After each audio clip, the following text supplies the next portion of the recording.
Welcome to the Hey Future Lawyer podcast. I'm Ben Parker, full-time LSAT teacher and co-creator of HeyFutureLawyer.com, the world's most effective LSAT prep.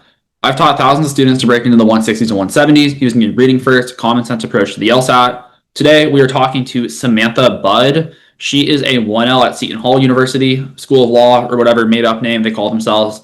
It's a quick tangent. I cannot stand the little made-up names. All these schools have like donors. For example, Pepperdine is Caruso. Arizona State is Sandra Day O'Connor.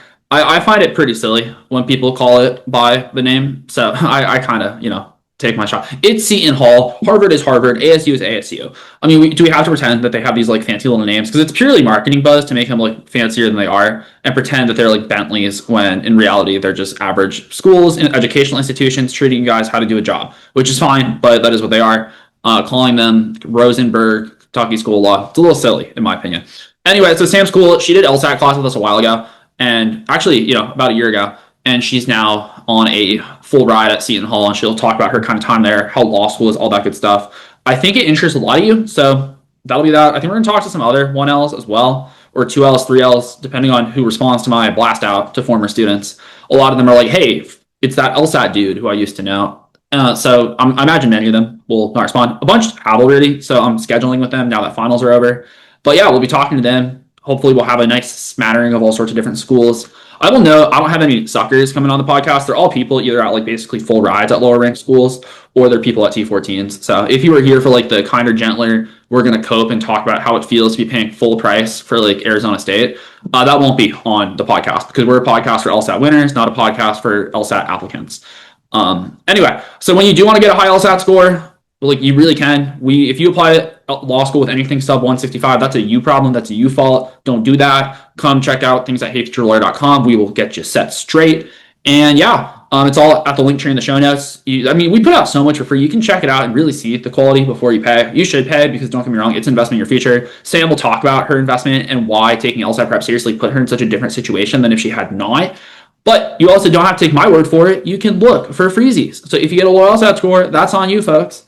For all the people that say the LSAT's inequitable. Anyway, little tangents. Real quick, before we did get into it, I did want to get into how to study or structure your LSAT prep. It is one of the things that I find a lot of people don't quite know how to do. And having this as a quick thing to point people to, also give you guys like a little bit of LSAT content before we get into Sam's episode. If you want to skip this, I think this will only take like 10 minutes. So you can just skip 10 minutes ahead to what Sam talks about. But if you want to hear me give some quick LSAT advice, listen up. So yeah, reading from my guide that I just wrote, this is for our website in written format, because one of the things I run into is I get the same LSAT questions over and over and over again, as I'm sure you can imagine. It's not the fault of the student, it's just that I do this all day. People do the LSAT once, so it's pretty natural for them to ask the same question. And the most common question I get is, hey Ben, thanks for running your little Instagram page or your podcast or whatnot. I'm just starting for the LSAT, what do I do? And the answer is, yeah, that is a pretty normal question. I get honestly annoyed answering it, which is stupid. I shouldn't get annoyed. But I did want to write this up so I had somewhere to point people to. So basically, the first hard part about the LSAT is you just have to actually decide to do it. A lot of people pussyfoot around the LSAT. And by that, I mean they kind of dip one foot in. They don't really dive in. We all know that like soft little wimpy kid at the pool party when you were 7 years old who wouldn't get in the pool. They're just like dipping their toes and you're like, Billy, get in the fucking pool. Like, it's not that cold. Just, jump in. But they won't. And what Billy would have realized is had they just held their nose and jumped in the pool, it would be cold for all of 5 seconds. And then pretty quickly they'd go, oh, this isn't that bad. It's warm. And my body adjusts because I'm a human. And the pool is 70 degrees. The LSAT's similar. So many people burn so many mental calories and so much energy because they just don't jump in. And that is the first thing you have to do, which is dive in. Step one, in my opinion, is take a diagnostic. That is any LSAT under time conditions just to get your feet wet. You are probably going to crash and burn. I crashed and burned when I took it. I scored a 151. Now, I took an old version of the LSAT for those of you that are curious. It's not applicable to the current LSAT because the LSAT has evolved since I started teaching LSAT. There was an old section called logic games which got omitted. Anyway, the point is that you're probably going to do pretty bad. That's normal. In fact, I had someone who scored a 157 and they are already PTing a 175. They signed up for LSAT class in Black Friday. That is 2 weeks ago, folks. This person has gone from a 157 to a 175 working with us in 2 weeks. And I would love to take credit for that, but the reality is that that's just a smart kid. I led him to water and he just started drinking. So, I mean, I'm going to take credit for it because it helps me sell more LSAT shit. But I'll be real. That kid was a smart kid. He's put the work in. I pointed him in the right direction and he may have Like, he would have still been doing the curriculum at many LSAT courses, because that's the other thing is once you get in, you do your diagnostic. That is basically step one. And then step two is step two until the test, which is do questions, get some wrong, review them. I know for a lot of people, this is a little intimidating. That's why we made a whole free LSAT course on HeyFutureLawyer.com. For those of you that are listening, you should do it. It is the best LSAT course on the internet. Now, part of that is that LSAT courses are not how you get good at the LSAT. They are primer. They are the appetizer, or like, I don't know what they call them in other languages. I want to say like the appetit or something in French, but I'm now thinking that my brain's just inventing that, and that's not real. But the point is that where you actually get better at the LSAT is in the trenches, doing questions and getting them wrong. A lot of people think the LSAT is content-based, in that there are things you need to learn. And the answer is, like, yes, typically there are things you need to learn, that you're not going to be as precise, you're not going to be as good of a reader, and you need to clean these things up. But here's the fun thing. The LSAT will tell you what you don't understand via the questions you get wrong. When you do a section, when you do a drill, when you do a practice test, you're going to get some questions wrong unless you're perfect, at which point you're done. You don't need your prep. And then you just figure out those questions, learn from them. They're written in English. You guys can read English. If you can't, don't be a lawyer. You should quit. If you need like it to be translated, it's English. Lawyers practice in English, folks. If you're like not able to read English, this ain't the field for you. And what I will note is that it is hard. Like, often when I say this, I think people are like, elitist. This guy like assumes that we all went to private school and learned about Machiavelli. And the answer is like, no, I don't. But I do find that people tend to kind of put themselves in helmets where they're like, I need LSAT content knowledge, and I don't understand what the questions you've been asking me. And the answer is, you do. These questions are written in English, folks. You don't need to know what question types are. You need to start doing questions. When they ask you, weaken the argument. Have you ever been at dinner with a family member who says something stupid? Could you come up with a retort to them? Because if you can come up with a retort to Uncle Dave, you can come up with a retort to the stupid speaker on the LSAT. So you can do it. Do not like pacify yourself, or not pacify, that's the wrong word, infantilize yourself and pretend you need all this LSAT knowledge. Like, are there things that are going to come up over and over again? Yeah, there are. And I'll list them off for you in one sentence. Necessary and sufficient, correlation, causation. Those things you need to know, but here's the other thing. They're pretty easy. You will know them in all of 20 minutes each, as shown in our free LSAT curriculum, HeyFutureLawyer.com. Go check it out. It's free. If you don't, you're a goofball. Now, that doesn't mean it can't get overcomplicated. For example, there's one LSAT course that I think has 10 hours on conditional logic. Part of me wonders where that comes from. I wonder if they actually think it's hard, because conditional logic is not hard on the LSAT. If you think it is, it's because you have been led astray. It is genuinely an easy concept. Anyway, my point is, that's kind of a long spiel, but you need to understand that this is a skills-based test, not a knowledge-based test. And skills take practice to get better at. So the main way you study for the LSAT, which I've been thinking about rebranding as practicing, is to practice. Do a question. Get it wrong potentially. If you get it wrong, learn from it. Do another one. It won't necessarily crystallize in your brain the first time you make that miss and that mistake, but over time you will get better. There is a finite number of LSAT questions you have to do before you are done forever. For some of you, that's 500. That's not most of you. For many of you, it's probably 3,000 to 4,000. But either way, every question you do earnestly that you actually try on, you are getting one step closer. Now, I won't get into actual advice because it does matter how you study, but once again, HeyFutureLawyer.com. It's a free course. Like, folks, I don't have to have it all here because we have 9 hours on all the content. But once you've taken that test, you really do just want to go purely into step two, which is start studying real questions. Keep doing that. Do not do books. Do not do curriculums. Don't even watch my curriculum that much. It's 9 hours on purpose. It's meant to be short. Get through it so you can get to the actual studying of doing questions and reviewing them. From there, the LSAT will tell you what you don't understand. And it then just gets to be a rocky cutscene of you doing questions. But here's the crazy thing. When you do that, that rocky cutscene is not that long. I talk to people that have been, like, part of me wonders if everyone's a liar or if LSAT prep is just bad. Because when I talk to someone and they say, I've studied for 6 months and I'm scoring in the 150s, I'm like, how? That should not be possible unless you're actually just doing it completely the wrong things. We don't have people that study consistently for 6 months that score in the 150s. Like, it just doesn't exist on our platform. And I don't know if that's because people lie elsewhere and they say they study longer than they do, or if because other LSAT prep, because they make people focus on the wrong stuff, just does not get high scores. But the reality is, if you do this, this is not going to be a long journey. It's going to be a few months of an hour a day, which, to be fair, is a sacrifice. Like, an hour a day for 6 months, that doesn't sound like a lot. When you're in the grind of it, that is a decent sacrifice, but it's not debilitating. You can keep doing the rest of your life. You don't have to study full time. You don't have to quit your job. You don't have to really take less time at school. Like, it's 1 hour a day. You guys are big boys. Worst case scenario, cut your sleep down from 8 hours to 7 hours. I would never recommend that. I would recommend like not doing Netflix or scrolling on your phone. Check your screen time. I guarantee you have an hour to cut out on Twitter, TikTok, Instagram, Facebook, whatever other garbage you guys do on your phones. Which, to be fair, I'm not judging. I do it too. I'm in the 21st century as well. My screen time is atrocious. I'm not like holier than thou. But what I will say is that when I have something I need to get done for an hour a day, and I realized that I need an hour to do it. I don't really pity myself. I'm like, come on, Ben, you have 14 hours of screen time today. For what it's worth, that's combined with my desktop. So it's not just on my phone. But, jeez, I have to sneeze. Oh, Jesus. Should I edit that out? That was like the most feminine sneeze I think I've ever had. Fuck it. That's in the podcast now. So yeah, anyway, you got to start doing practice, do it timed. This is another mistake people make. They'll do untimed prep, which I get the inclination because people want to focus on accuracy. And trust me, I want you to focus on accuracy as well. But the way you focus on accuracy is by just focusing on it and becoming desensitized to the clock. Because when you focus on accuracy without the clock, then when you flip the clock on test day, it's this new variable that freaks people out. And they start like, oh, fuck, it's time now. I practice on time. Holy shit, I'm freaking out. We don't want that. So instead, I want you to be stressed out in your practice because here's the thing. After a few days, you won't be stressed out anymore. The timer being on is just how it is.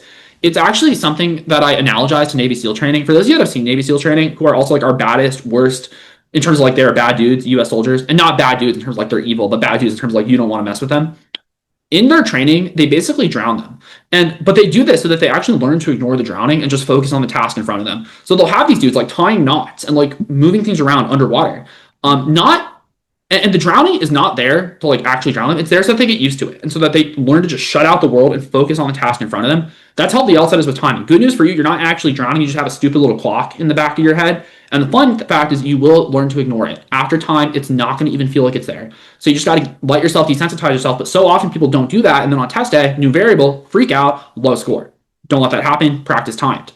So with that, the final piece of advice is, just actually be honest with yourself. Be consistent. Studying an hour a day for every day is way better than studying 4 hours a day on Saturday and Sunday. It is genuinely insane how big of a difference that is. Like the number of hours that you do in a week does not matter. The other thing is make sure you're actually studying. I can't tell you how often I go on the socials. Like I said, too much screen time. I'm a victim of it too. Well, not a victim. I'm not a victim. I'm a sucker. Like I'm the dummy who allows the tech companies to take my time. Like I'm not a victim. Anyway, the point is that I see people studying and they'll be like writing out notes and like making PowerPoints or reading books. It's like, what are you guys doing? Do a question. Try your best. If you got it right, learn from it, or move on. If you got it wrong, learn from it and then move on. Do another one and then do it again. And when you do that, you get better. But so many people spin their wheels and they put in all this effort on the LSAT and burn so many mental calories without getting better because they're not doing what actually needs to be done, which is doing questions and learning from them. Now, you do have to learn from them. You should get explanations. We have explanations. A bunch for free on Prep Test 123. We also have ones paid to every LSAT question. But you need explanations so you learn from them. And then every question you do is one step closer to your final form of you taking the LSAT on test day and crushing it. So anyway, that's the basic gist of that, of how to study. The short of it is just don't make it something bigger than it is. Don't let perfect be the enemy of the good. Too often people are like, I'm going to do everything perfectly. And the reality is you don't. And so often that aim for perfection prevents you from ever starting. And then you just end up as that dweeby little kid sitting on the side of the pool who's like, it's cold, I don't want to get in. When in reality, if you just dived in, you would like swim beautifully. So with that, let's cut over to Sam. She's going to have all sorts of law school advice. And yeah, see you folks. All right, everyone, this is Sam. Sam is a 1L at Seton Hall, and she did LSAT with us back, I guess about a year ago is when you would have been in class. Yes, I took the January LSAT. Yeah, because I remember you came to our Thanksgiving Eve session that no one came to, which I moved it this month or this year and did not do it on Thanksgiving Eve, so people actually showed up. Although November's a slow month, you kind of have this November hangover in the world of LSAT where everyone optimistically thinks they're done with November. And right now, it is humming. Like the LSAT prep world is moving, which it shouldn't be because you're all fucked if you're studying now. Like it's too late. It's not going to work, especially this cycle. Sam pulled it off last year because you were ahead. But like if you're listening now trying to study, like I wish you luck. I am rooting for you. It is not a good situation that you find yourself in, especially this year. Like this year is so bad. Because you probably are not super in touch with admissions, but it is like this is the worst year ever. It's so hard. Everything is fucked. Which is crazy because I think last year was like supposed to be the worst year ever, and I guess it's probably just going to keep getting more and more competitive, or how early you have to apply to give yourself the best shot. Yeah, potentially. I mean, it's hard to say because like the early indicators actually look like next cycle is going to be easier, which I've said this before and been wrong. Ever since I started doing LSAT, it's basically gotten worse year over year over year. And for reference, for those of you listening, I started in like 2020, but the number of new registrants, like people that are taking the LSAT for the first time, which I kind of view as like a leading indicator of like how hard the LSAT is going to be, like, or how hard admission is going to be like a year from now, it's pretty down from where it's been. It's a lot of retakers, but those people tend to be trying to apply. That being said, we might have a bunch of people that strike out this cycle and then decide to reapply, at which point next cycle is just as hard. Not that that's important. It's just, what it is. So yeah, I guess just to introduce yourself, what made you go to law school? Like, what's your background? So I worked for a few years after law school, which I think was really helpful in transitioning to the law school experience. I did marketing at MasterCard for about 2.5 years. And then I kind of had like a career break point in my life where I just didn't really want to keep going down the route of marketing. And I had always been thinking about law school, but was never really the right time until this particular year. And so I decided to apply. I knew I wanted to stay in the New York, New Jersey area because I'd already been living here. And then applied, and the rest is history. Nice. Yeah. Well, out of curiosity, so you mentioned you took a few years after undergrad before you went, or not undergrad, you got an MBA too, right? A master's in marketing, so not Okay. technically an MBA, but it was. I had gotten my master's in marketing right out of undergrad, and I actually the first time that I thought about law school was my senior year of undergrad, which was 2020, which I think was also a notoriously difficult admission cycle. Like I had a few friends that applied that cycle, and it was just pretty brutal. So I that was the first time that I considered law school, but then I decided to kind of go down the business school path and work for a couple years. And then that's when I'm completely glad I did because, as I'm sure we'll get into, I think having work experience before law school is really, really helpful just to make you more prepared, hone your time management skills. And I just found that a lot of like those of us that had worked before were like had a smoother transition to the demands of 1L compared to students that just came right out of undergrad. Yeah, I often hear that. I think, fortunately, the sample of people that end up going to law school after working with me tends to be pretty on top of their shit.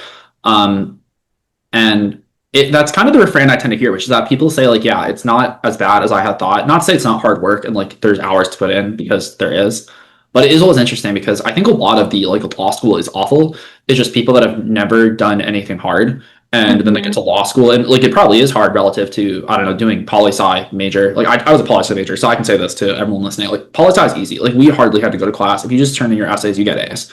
Um, but yeah, so with that, out of curiosity at Seton Hall, I know there's different demographics depending on the school. Is it largely kids that are rather straight through undergrad, or are there a decent amount of quote unquote older folks?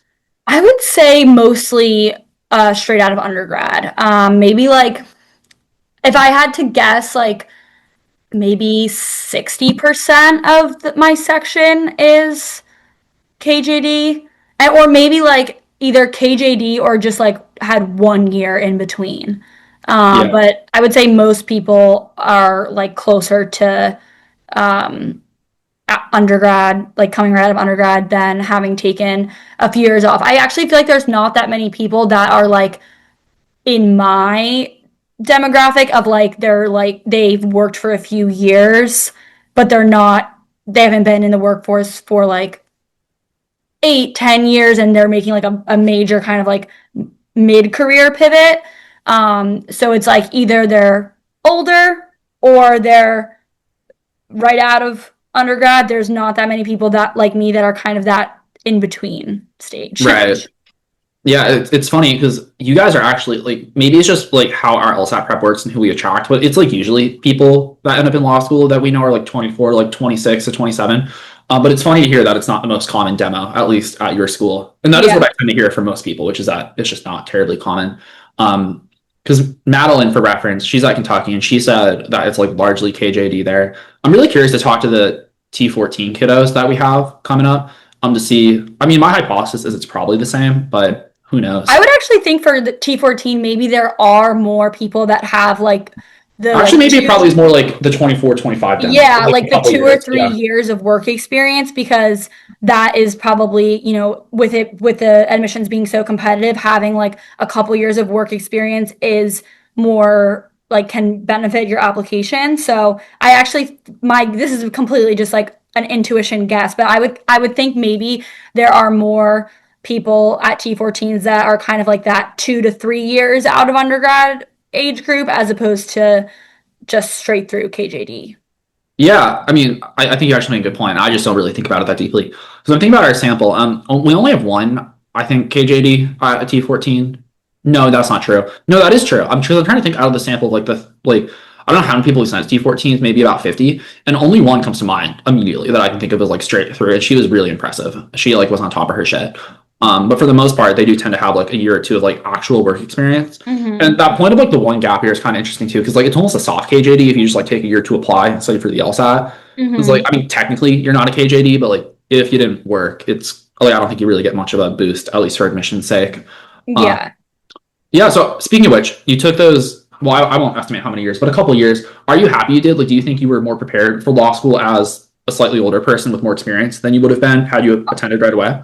100%. I feel like, especially kind of like the point you made about like however rigorous like your undergrad major is. Like I'm sure people that were STEM majors or had a more rigorous major, maybe that would prepare them more. But my major was not rigorous, and I think that it would be a complete 180 going from that, especially senior year when you're kind of like you have some like senioritis going it right into the like the demands of 1L. I feel like that would be a much larger adjustment. Whereas I found that having worked a corporate job for 2.5 years, I feel like I just learned way better time management skills and also kind of what routine works for me. So I actually pretty much kept my same schedule from when I was working. So I still wake up at like 6 a.m. every day. I've always been a morning person and like to work out in the morning. So I get up, go to the gym, and then I have a little bit of time to do some work before I go to school and have class. And then once I'm done with class, I continue doing work until about 5, 6 p.m. And then that's usually when I'm done for the day, eat dinner, shower, relax, and try to get a good night's sleep. So I kind of kept my same daily routine, which I think was super helpful, kind of knowing what works for me and maintaining that, having had that experience when I was working. Yeah, and I won't name any names, but I see various like content about various law schools and the 22, 21-year-olds. And from what I perceive to be like one of the hardest adjustments, and I'll ask for your opinion on this in a sec, is the people that are still going out like in college every day but like Monday and or Sundays. And it's just like I imagine that if you do that, you're just wrecked and you can't get what you need to get done. Yeah. And you probably, stopped doing that a long time ago, or at least a couple years ago, if you ever did that. Whereas I honestly didn't really do that in college. Like I actually probably went out more when I was living and working in the city.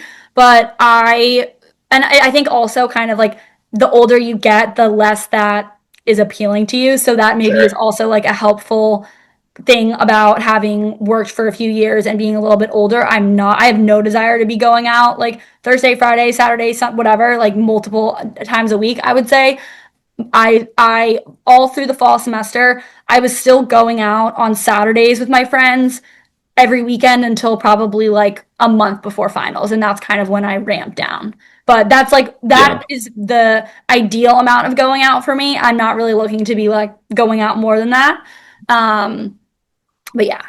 Right, and obviously I have no judgments for people that do. It's more so because I'm like basically a Mormon. For those of you that don't know, like I don't do anything.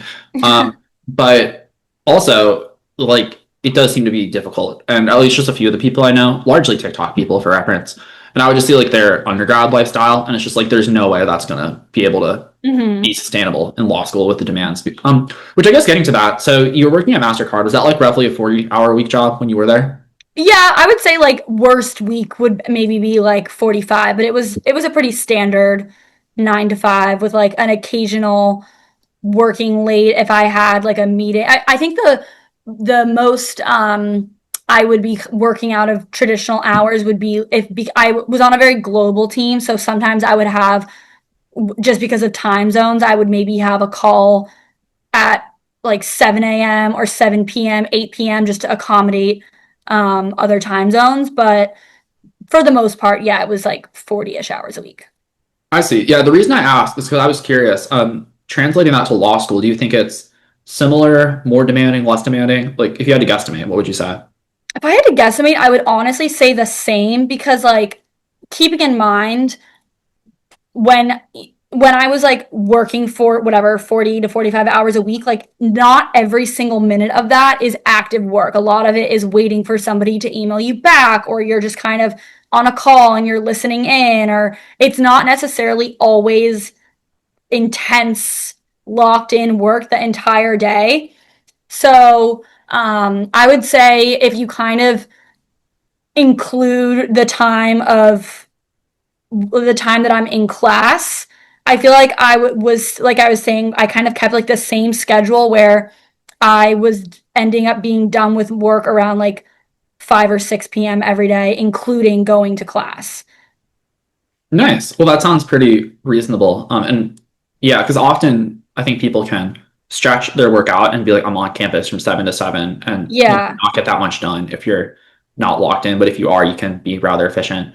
Yeah. So yeah, I guess you're 6 months in. One of the things where I think I get kind of viewed as anti-law school, which is not true. I'm just like anti-law school for the average law student.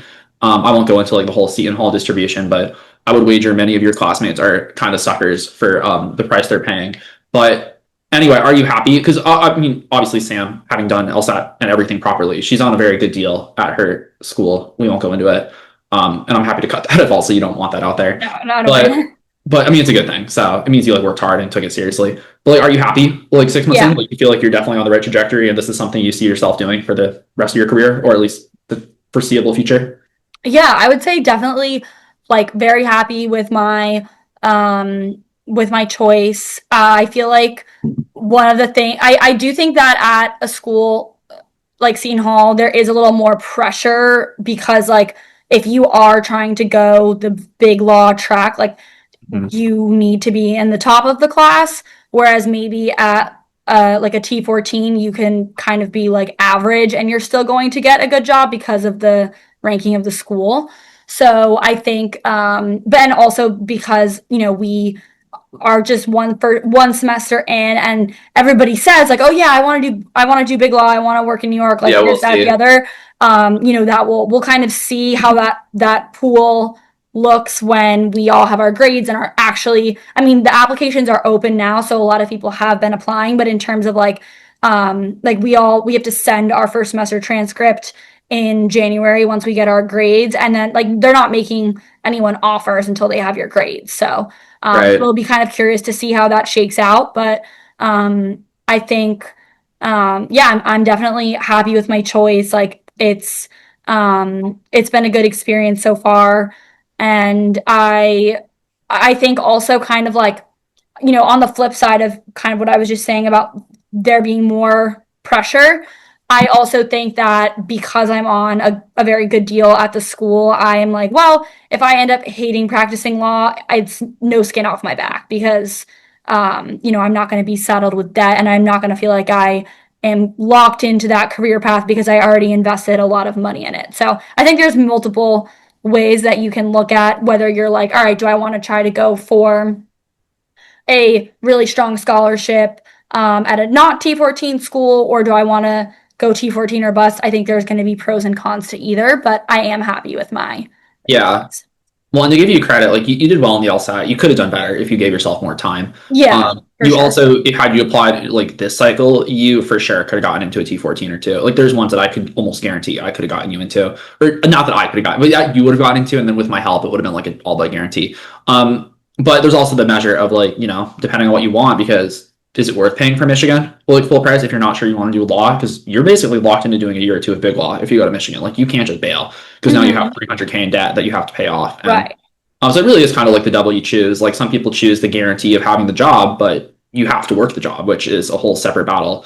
And a lot of people hate big law, which is pretty common. I mean, it's if you ever want to just like for those of you listening, you should really go over and spend some time on r/big law on Reddit. I'm a Reddit hater, but it will give you an idea of like what's expected because some of you like still are like I don't know people are soft. Some of you are soft is like what I'm trying to say, and Big Law just does not tolerate that. They will just fire you, and then you're stuck with your debt and without the high paying salary, and that is a bummer. So yeah, it's interesting to hear that so many people are focused on Big Law out of Seton Hall. Not say it's on like an outcome that can happen, and Seton Hall doesn't even place that bad for a school like in its ranking. It places decently well, but do you think that your classmates are generally aware of like the likely outcomes out of Seton Hall, or does it feel somewhat disconnected?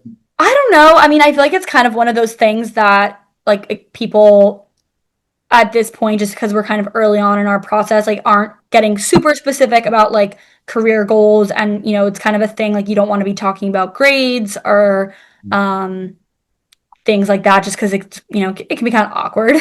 Um, Sure. but I haven't really had that in-depth conversations with people. So I'm curious how it'll kind of pan out over the next 6 months or so as we go through recruiting. Yeah, because I'm just looking at it. At Seton Hall, I'm just gonna like make you sad for some of your classmates. The cost of attendance, and we haven't updated this for 2025 because the current 509 just came out. But for last year, if you were at Seton Hall without scholarship, you would be paying $293,000 for your JD. And to be fair, that's not most students. 86% of your class is on some scholarship, but there are 14% of your class that is paying $300,000 for their JD, and that's not like it is what it is. But man, that's like, I mean, even with big law, that's brutal debt. Let alone without, which most of the class, presumably those 14%. I don't want to be rude to them, but they probably don't have the best LSATs, the best GPAs, which means realistically, when they take finals and you're on a curve, you're likely to probably get the better grades than they are. So, um, yeah. Anyway, I won't do the whole like crusade against the bad law schools, and not that Seton Hall is a bad law school, but the bad deals that basically every law school is giving some percentage of their students. Um, because yeah, I just find that most people, or at least not most people, but most of these folks just don't know what they're getting themselves into, especially the KJDs, because it's so like, at least a lot of these schools just like put them on tracks towards law school, and next thing you know, they're thinking that they're going to have an awesome job. They like maybe have a small firm job waiting for them, paying 80K, and they have $300,000 in debt, and that's like not even a terrible situation given what some people find themselves in. So, anyways, not to hijack it, I just whenever I look at the data, it just makes me puke. So yeah, with that, obviously, you can end up putting yourself in real hot water, given that you just don't know what your career opportunities look like. But do you know like what you want to do? Should things work out? Like, do you want to potentially do big law? Do you want to just do other things? Are you? Yeah, I think I definitely want to go into big law at first, get the experience. I think like usually people are asking, "Oh, do you want to do litigation or like the corporate transactional side?" I'm pretty open to both. So, I think that I want to go to a firm because that way I can get exposure to both sides and also all different practice areas. I think eventually my goal would be to work in like sports and entertainment. So that's but you kind of have to get some broad experience first. So that's what I'm hoping. But I think there is a really great sport.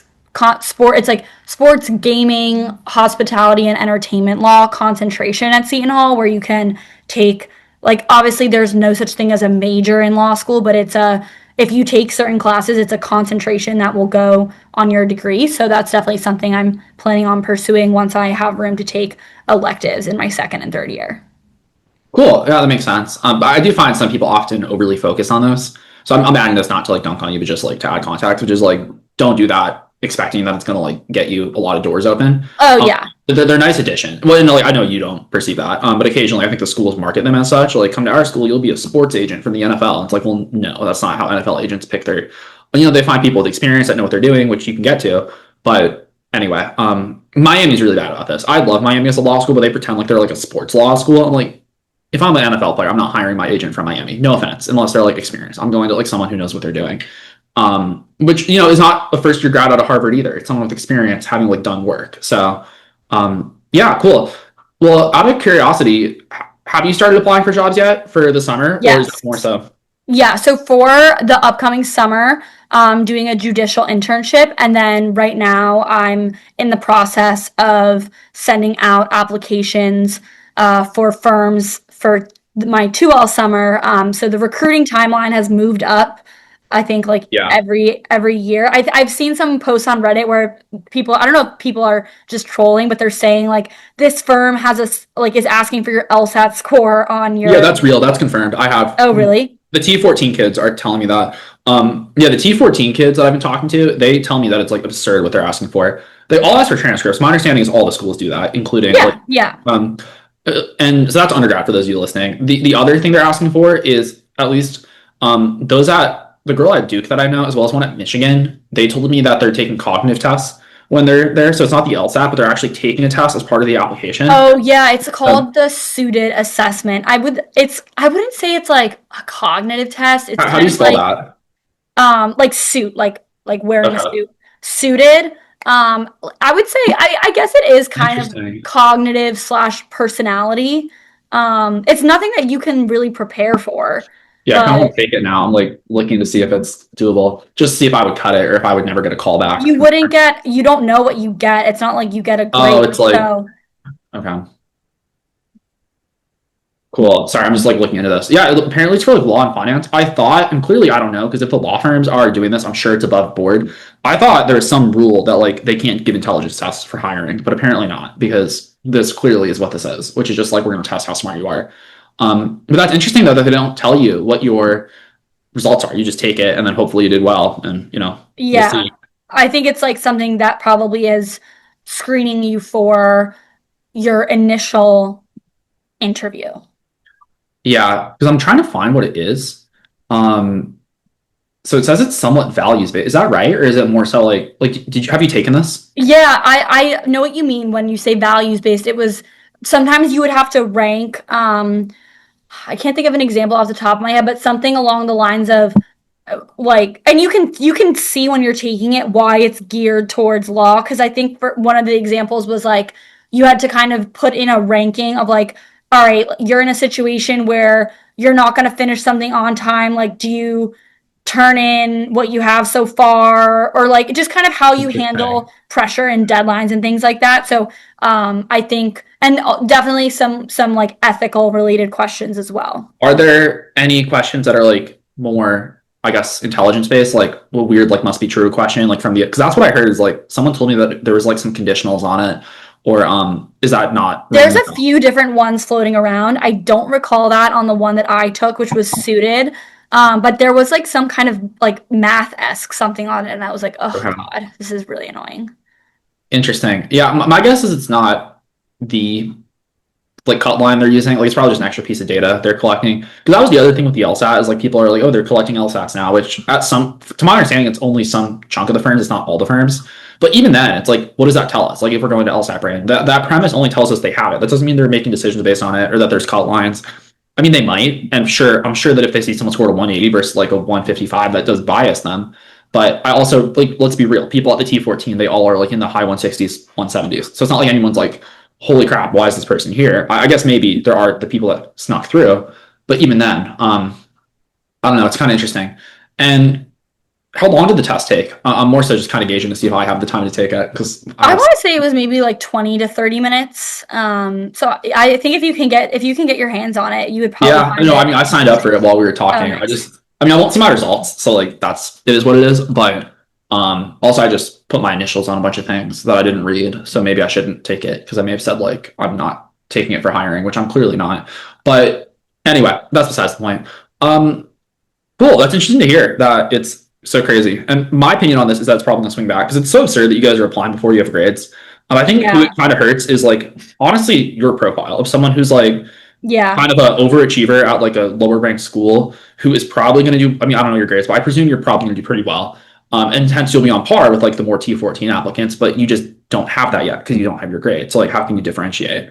Yeah. Well, that's kind of what I was trying to balance because, um, throughout the semester, I wanted to start networking and putting together a list of firms, just kind of talking to associates at different firms to understand, what they like about the firm, what practice group they're in, especially as someone who's not like zeroed in on, oh, I want to be a litigator in this particular area. I'm kind of open minded. So I'm in that information gathering phase.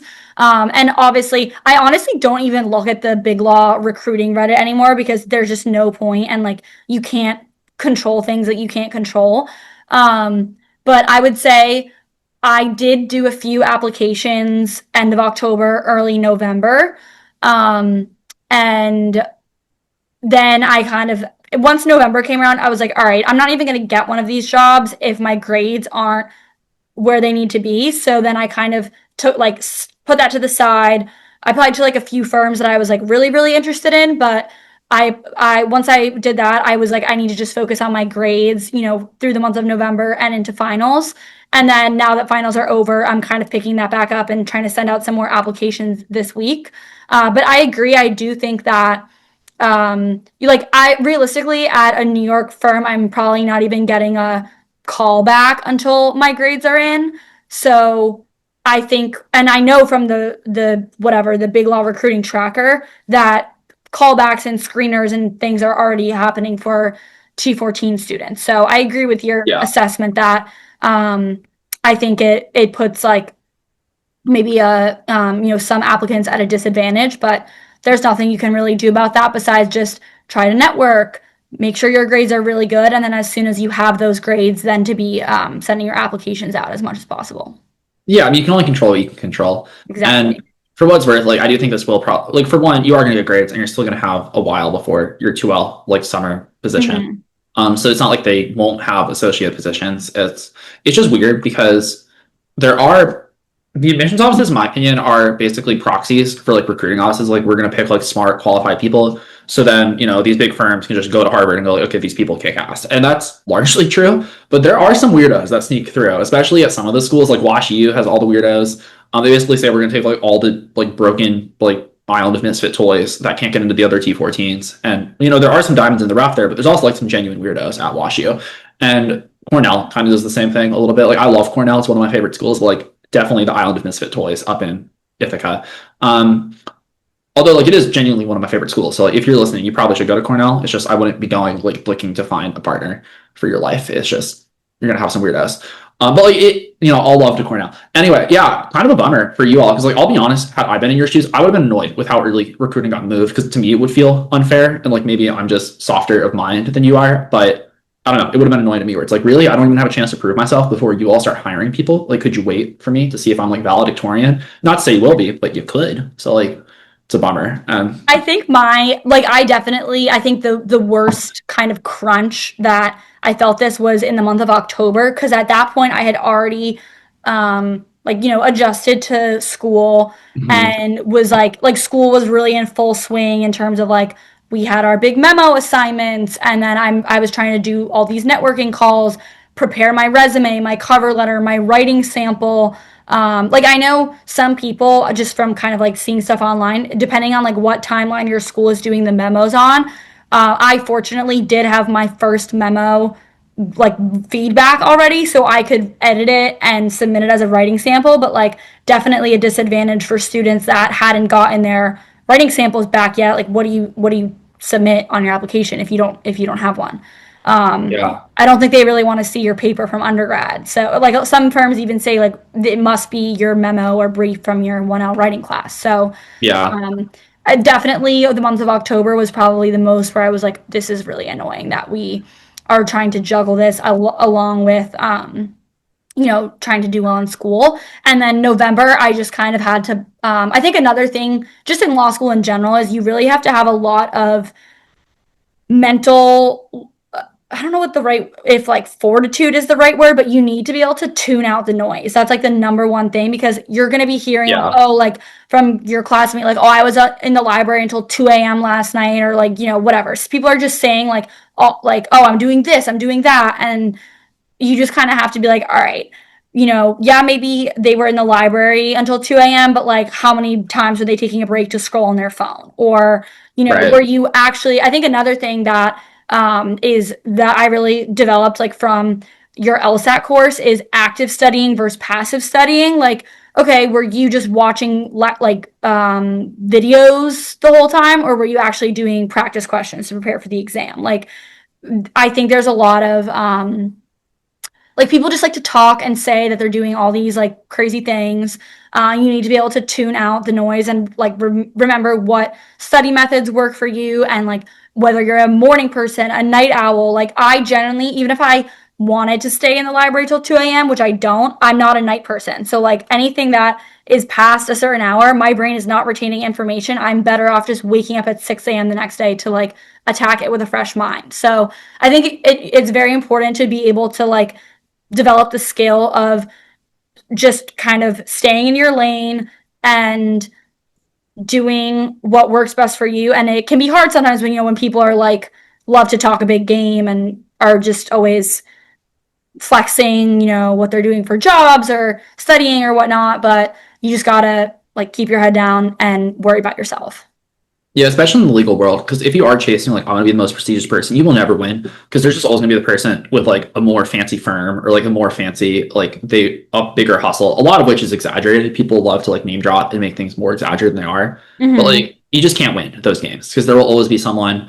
And like the kids at Fordham might look down at you, and the kids at NYU look down at them, and then Harvard looks down at everyone, and then Yale looks down at Harvard. So like, and even then there's people at like actual firms at like Wachtell who are like, why are you guys like talking about law school? That's stupid. Like, go actually accomplish things. And Yeah. anyway, it's just like, and even those people have like the partners at Kirkland looking down at them because it's like you're just an associate. Like, why are you flexing that you're a Wachtell? Like, who cares? So like you'll never win. It's just such an impossible. And then if you do win and you become like the top paid equity partner at Davis Polk, you're like 70 and then you die. So like it's kind of a pointless game to play. And like you might Yeah. have a fulfilling career, but like I think that'd be the hardest because like when I find myself spending a lot of time around lawyers and law students, that's what I find to be the most because it is normal to like start hearing these names and like all this name dropping and it feels kind of cool, but also it also I don't know makes you feel like weird feelings of inadequacy where it's like this is odd and like there's all these names and at least for me I find like I'm guessing that'd be one of the hardest things about law, but maybe that's just me. I'm just like kind of putting that out there. So No, I completely agree. I think you just have to kind of focus on what your personal goals are and like, there's always going to be someone smarter, wealthier, with more connections. Like, so you're better off just like doing the best you can with what you have and achieving whatever your goals are. And like don't drive yeah, yourself insane trying to be like number one at absolutely everything. yeah, because you also can't like that's the other tricky thing is you'll just never and further a lot of people lie like it's the thing I see most in Reddit and I don't even know if it's intentional lies but I mean, you did LSAT class back before we had the tack to see what people were doing. And so my approach was I was just assume that people did the homework. And I could not have been more wrong once we actually have the data on like what people do. It is awful. No one studies. Like you all are like if you're listening and you don't have a high score, good news. If you just study for like 6 months, an hour a day, basically everyone scores a 165. Given that that studying is actually doing questions. But no one does that. That's the craziest thing. Is like people study like 3 days a week for 30 minutes watching videos, and they're like, "I didn't improve. I Yeah. studied for 9 months." I'm like, "Well, yeah, but like your 9 months were like 9 months of garbage. Like it's like saying I like worked out, but you like went walked on the treadmill like 2 speed for 20 minutes like twice a week, and it's like I'm not losing weight. What's happening? It's like, well, yeah, no shit. You're not burning any Yeah. calories. So to me, it's really encouraging because now like when I talk to people to help them with the LSAT, I'm just so encouraged. I'm like, we can save you. You just have to let us. Like, we will get you a really high score, and most people still don't. But it's because it's self sabotage. It's like I've become like, I'm just not sympathetic to the idea that the LSAT is like inequitable anymore. People are like it's hard to like find resources. It's like come on, like it's so. I mean, given the consequences, you probably saved yourself. I won't earn the math, but like let's assume you did save yourself $200,000 on the LSAT. Like you probably Yeah. studied. How long did you study for? Like 3 months, maybe 2 months. I would say like I think with your program, end of November, December, like maybe just under 3 with your program, and I was like fairly early when I found you, so I think I'd only been studying for maybe like a month before that Yeah, so on like my call own. it four. Yeah. So you did, I don't know, is like 10 hours a week. That's probably on the high end if I had to guess. But do you recall like how much you were studying for? Well, I think like in terms of actual like doing sections and Yeah. whatnot, I would say probably. Yeah, I think that's a good estimate in terms of like doing sections and reviewing, and then like that doesn't like not including the class Right. sections, right? So if we say 160 hours of doing questions over 4 months, and then let's round it up to 200, just like aggressively. That's only 200 hours. So like say like it was legitimately $1,000 an hour if you like Yeah, compared to no, some. seriously, it is. It's like if you if for anyone that is like I just hate the LSAT, like unfortunately the bad news is like the skills really are helpful in law school. I will say like one thing that I kind of like better about law school than the LSAT is like in terms of reading really difficult dense material that that's like what the reading comprehension section is testing. Like at least in law school it's something that is like okay, like you're reading contracts because that's like one of the 1L courses, and that's ultimately preparing you for the bar, even if like you are or aren't interested in actually doing contracts as like your practice area. But at least like the things that I'm reading now are interesting to me, whereas like when I would get a art passage on the LSAT I was like this sucks, like I don't want to read about this. But Yeah. at least I find like the things that I'm forced to read more interesting. But I will say like actually there were some like necessary, sufficient kind of things showing up on my final exams. Because or even like a must be true kind of question, but like, for whatever that relevant topic is. So unfortunately, I do think it is a very good, and actually, I will say, like, when I was first thinking about law school, I was like, this is annoying. Like, why do I have to take the LSAT? I have a really high GPA. Like, just trust that I'm smart and accept me. Um, Well, that's but the issue. GPAs are such bullshit now. You can't trust them. yeah, Like, I have feel but plenty of dummies that talk to me. exactly. But yeah, I having done the LSAT and now, through my first semester of law school, like the skills that it's testing really are what like very, very crucial to what you'll be doing in law school. Yeah, that's the take I get from most law students. Occasionally, I get very loud law students in like my Instagram comments that are just like, "This is irrelevant. LSAT's bullshit." And part of me wonders how much of that comes from. I mean, one, bad prep. Because I think if you prep for the LSAT in a bad way, it kind of does feel like bullshit. And it's just like, why are we learning these like weird tricks and gimmicks for like this test, like this? But if you do it the right way, it really is just about comprehending what you're reading, which turns out like.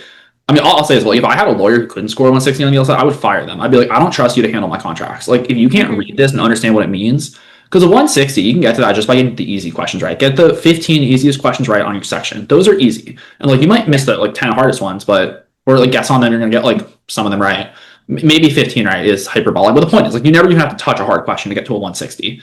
And yet, anyway, but like that one, actually, it's funny. We went to an admissions event in Florida, Miami actually, and one person came up to me because she recognized me from YouTube and she was not happy about that take that I had made where I said I wouldn't trust someone. I think I was a little hyperbolic. I said I wouldn't trust someone with in the 140s with a contract, let alone like with my laundry, let alone a contract. And she did not like that. Which it was hyperbolic because like, you can do manual labor if you're in the 140s. But it's also harsh because it's like this is an ending point. Like if you don't have the work ethic or the brains, if you don't have either of those, like that's a real problem. Because like even people that are genuinely not intelligent, and I don't say that as a judgment, I just say that as a description. Like we have a bell curve. Some people are high on the bell curve, others are low. People that are low on the bell curve still get pretty decent LSAT scores just with effort. So then when I see someone without it, it's like, man, you have neither grit nor intelligence. Like you're gonna get killed. Because I mean, can you imagine not? I don't know. Maybe I'm like talking out of my ass here, but it feels like someone with that demonstration is just going to get killed in law school when you actually have to like show up and do the work. At least the effort I see just like really concerns me. I'm like, I don't. I mean, there's people where I want to tell them to like give up, but it feels harsh. Like I don't want to. Like I don't want to be that person. But also, it's like, man, I just don't see a world where like your effort ever works out in law school. Like you're just going to get yourself killed. But it's not my place. So I just don't. I just hold my tongue. So yeah, what else do we have? I had a few other questions. Oh, what's a typical weekday like? You said you get up at 6. So like what is life at Seton Hall in the life of Sam? Yeah, so like Monday through Friday, I'm usually getting up at around 6, go to the gym. I've always been like a morning person, prefer a morning workout. And get up, go to the gym.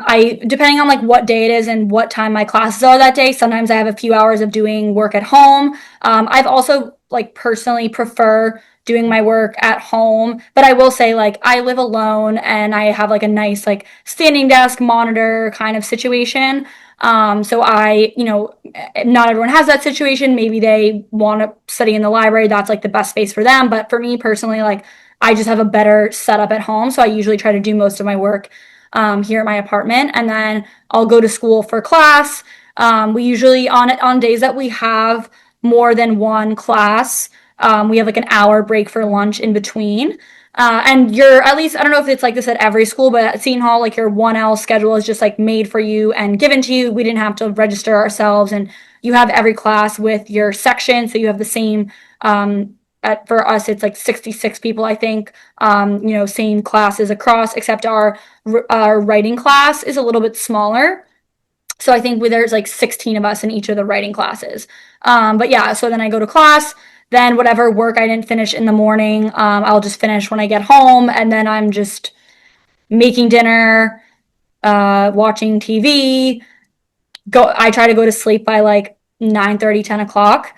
And I will say I've never like I have maintained my same exercise routine, working out like 5 to 6 days a week that I did before, and sleep 8 hours every night. Like I never had a night where I was like pulling an all nighter or like staying up really late. Like I personally, maybe this is a hot take, but I think if you have strong time management skills, like you should be able to keep up a exercise routine if that's something you're interested in and sleep 8 hours a night, even in Yeah. law. Well, I'm the same way. I've never pulled an all-nighter in my life. I feel like they're often performative. And because Yeah. like I don't know, I feel like I'd rather, like you mentioned, just go to sleep and then wake up early and get back. Because I'd rather like sleep all and then just do like a 16-hour day the next day. Yeah. And maybe you have like a test, but at that point you're kind of fucked either way. Because if you pull an all-nighter, then you're sleep deprived, and now you're taking like cognitive tests. At which point you're not going to do well. Yeah, No. I was looking to the side on where Seton Hall Law School is because I remember you mentioned this in the past that it's like different from the undergrad. It's like, I mean, my New York geography is terrible, but it's like fair. Well, it's not in New York. It's It's in Newark. So it's about yeah, 30 minutes away from New York City. So I live in Jersey City, which is closer to New York. Like I am just literally right across the water from Manhattan, but then my commute to school is about like 25-minute drive, a little bit more on the way back because the traffic like at when I'm leaving school it's more rush hour, but yeah, it's definitely and people kind of live all like some people live in Newark, other people live in Hoboken, Jersey City, some people live in Manhattan, like kind of all over the the New York area. that makes sense. Well, yeah, 25 minutes isn't bad. See, my geography is awful. I would have assumed it was like, see, I just assumed it's like awful traffic, and when I see it, it looks geographically far from Jersey City to where you're at. But 25 minutes, that's like, I mean, obviously it's a drive, but it's not like I can't imagine that's like ever too much of a headache. At least, No, and I like it. Like that's kind of my decompress time. Listen right? to music, listen to a podcast. I am very happy with my commute. Well, especially if it's like where you want to be, which is yeah, cool. And then I'm curious. So you took all your classes. What was your least favorite class? Just to focus on the negative of law school. Um, Okay, I guess I kind of had some interesting like some things develop, or different favorites like at different points in the semester. Okay. Um, I would say my least favorite was probably the writing class because um, legal writing has their whole own citation system from this thing called the Blue Book. So it's different than anything you've learned before, like MLA, APA, Chicago.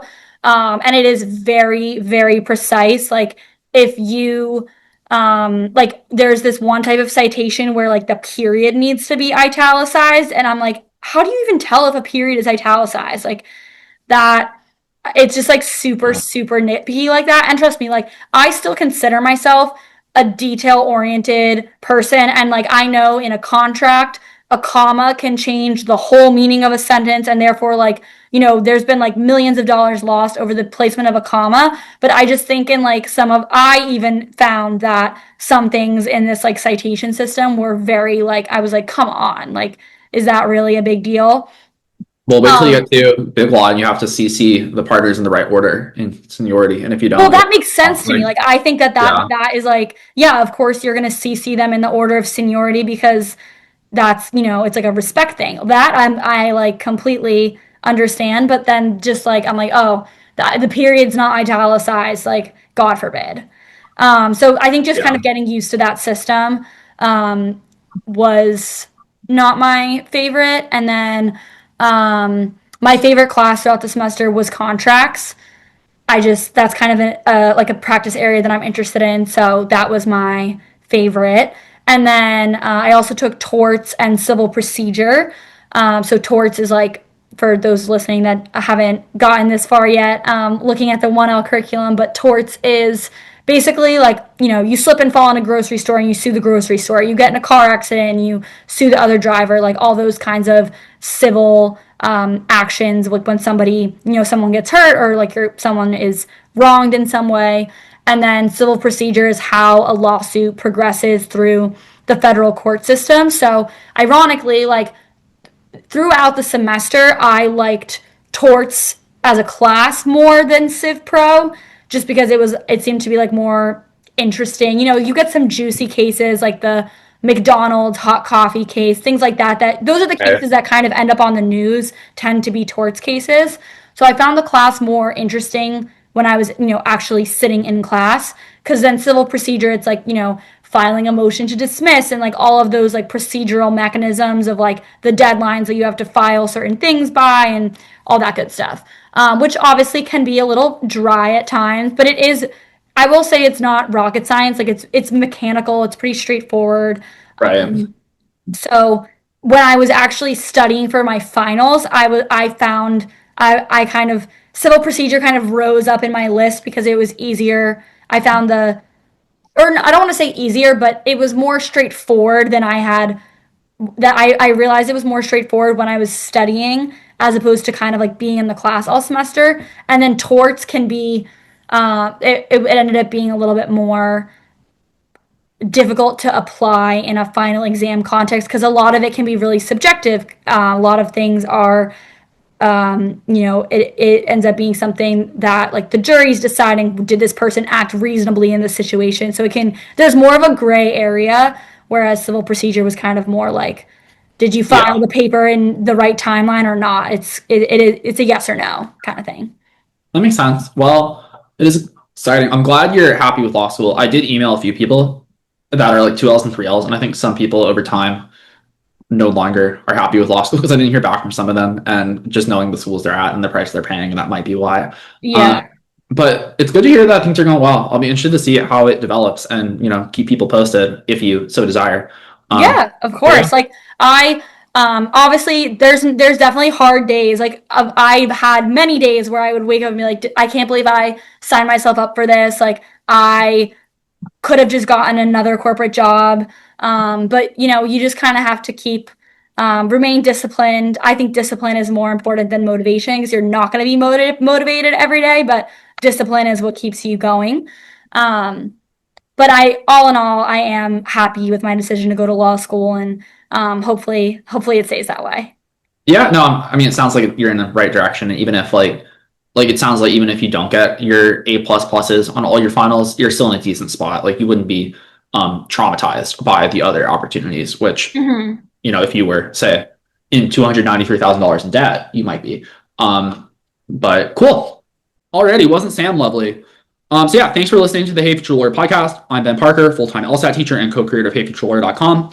When you want the best LSAT prep on the internet, you can start at link.tree/HeyFutureLawyer or just click it in the show notes because how are you going to type that out? Further, if you ever have anything you want to send in about the LSAT or law school admissions, email podcast@HeyFutureLawyer.com. And remember, act like a future lawyer.